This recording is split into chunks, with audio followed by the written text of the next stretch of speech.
Hello Hasbro fans, this is Sep for This Destroyers back again with yet another Star Wars action figure review. This time taking a look at a figure from the Star Wars The Clone Wars fame.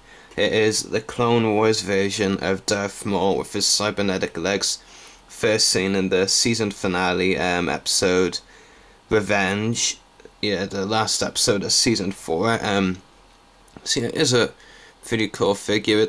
It was part of a battle pack, a Darth Maul Returns battle pack, but I'm reviewing all the figures separately. I've already reviewed the Emid Savage up first, so here's the Darth Maul from that battle pack, and it is a decent figure for sure, but it does have a few flaws that are kind of irritating to me.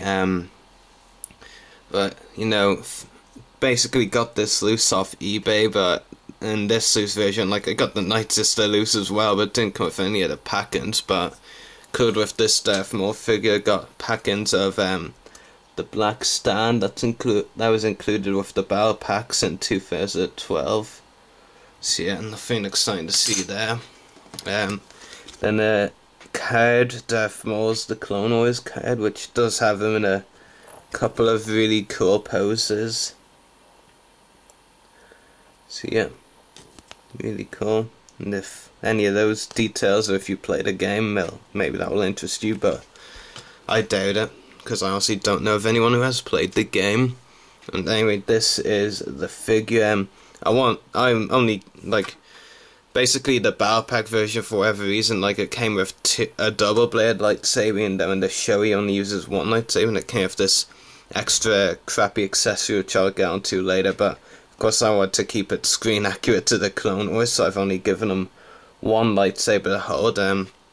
Just show you what it looks like here, because I've also got a carded version of the battle pack. So yeah, just comparing Darth Maul to how he looks in the carded version. After the box he kind of looks a bit lighter in skin tone, to be honest. Maybe that's just the lighting, I'm not sure, but yeah, pretty cool. So yeah, that's basically all I have to show about the packaging, or the carded, the one I'm keeping carded. So yeah, basically Darth Maul, he does come with a few accessories from the battle pack. Basically there's one half of the double blade lightsaber he had in the Phantom Menace. Like I said, it's not screen accurate to the Clone Wars, the double blade lightsaber, so only having him hold one lightsaber. Yeah. It does come with another though, which also has like the red bit at the end which connects the two lightsabers, like so. See, it is, if you want it to be the double blade version that was in the Phantom Menace, the movies, not the Clone Wars TV show. But yeah, I mean, it's still pretty cool. I mean, Darth Maul is definitely memorable in the Phantom Menace because of the double blade lightsaber. Of course, during the battle it got sliced in, during his duel with Obi-Wan Kenobi, he got sliced in half. So in the Clone Wars he only has, you know, the other half of it, and basically half of it is gone, well, sliced apart. There is this extra accessory thing included with this pack. It's like kind of like I'm not even too sure what it is. It kind of looks like a spinning wheel kind of thing, but don't really know what the point of it is. Like, I know how you can put the lightsabers inside it, so like it looks kind of like a display thing. So there's one lightsaber inside it, and there's the other. I'm not actually too sure what the feature is actually. I don't think there's any buttons on it, not that I'm aware, but you know, I don't even really know what the point of this kiddie accessory is. You know, I don't get the point behind most of Hasbro's kiddie accessories, so I can't really comment on this too much, but it is kind of stupid. Basically, just as a whole, you know, Hasbro's accessory choices with the battle pack were a bit strange, and were mainly what took away a bit from the battle pack, but yeah. But anyway, I'll just get onto the figure. Detail wise, it is a pretty good figure for the most part, though I do have some complaints over the detail. There's a zoom in on Darth Maul's head sculpt, and that's where the problem is. basically if you compare it to an image like the card of Darth Maul, you can tell it's not really that accurate, to be honest. Like, he kind of looks a bit more goofy. I mean, Darth Maul in the Clone Wars just looks very sinister and menacing. Like, I don't know. This is gonna sound really short, but the Darth Maul, the figure his head's got looks kind of cartoony, which is gonna sound really stupid, but I mean extra cartoony. I mean, if anything, the Darth Maul image here from the show actually doesn't look so cartoony. It looks a bit more serious, or basically, I'm sure you catch what I'm trying to say anyway, but like, it just looks extra or goofy in general.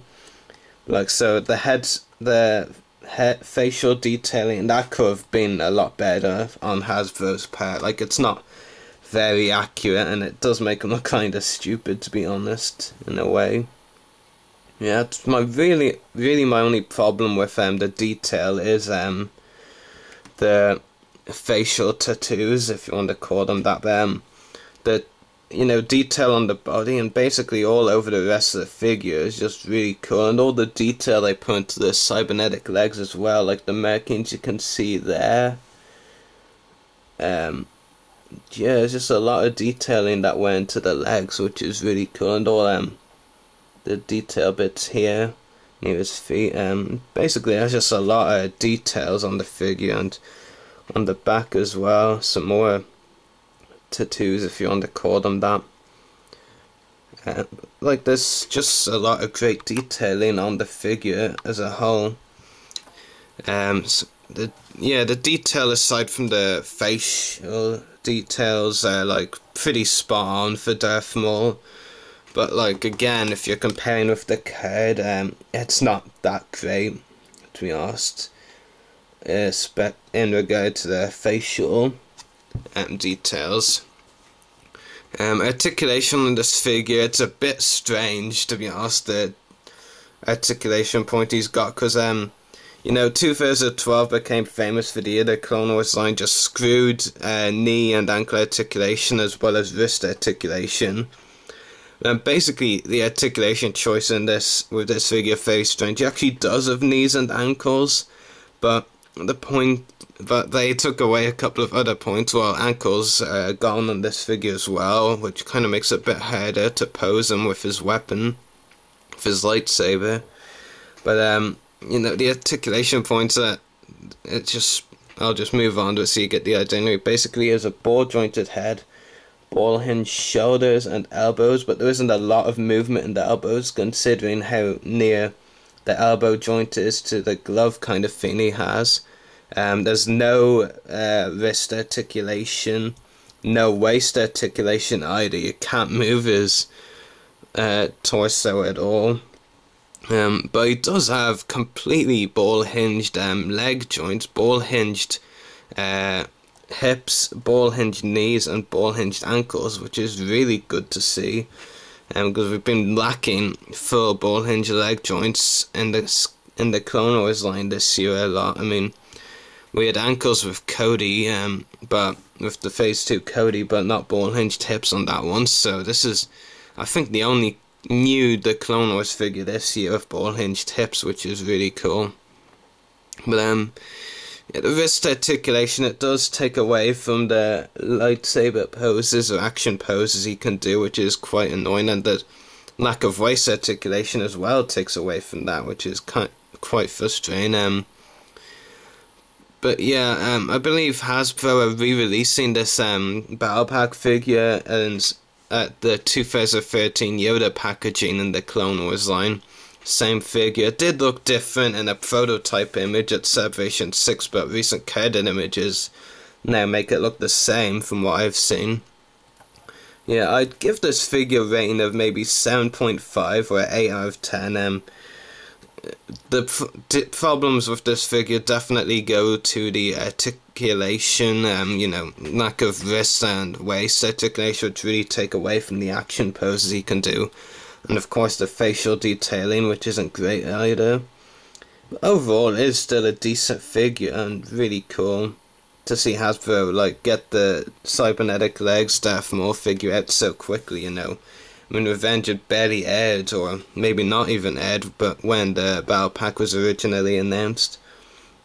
Anyway, hope you've enjoyed this review, so may the force be with you, and happy hunting.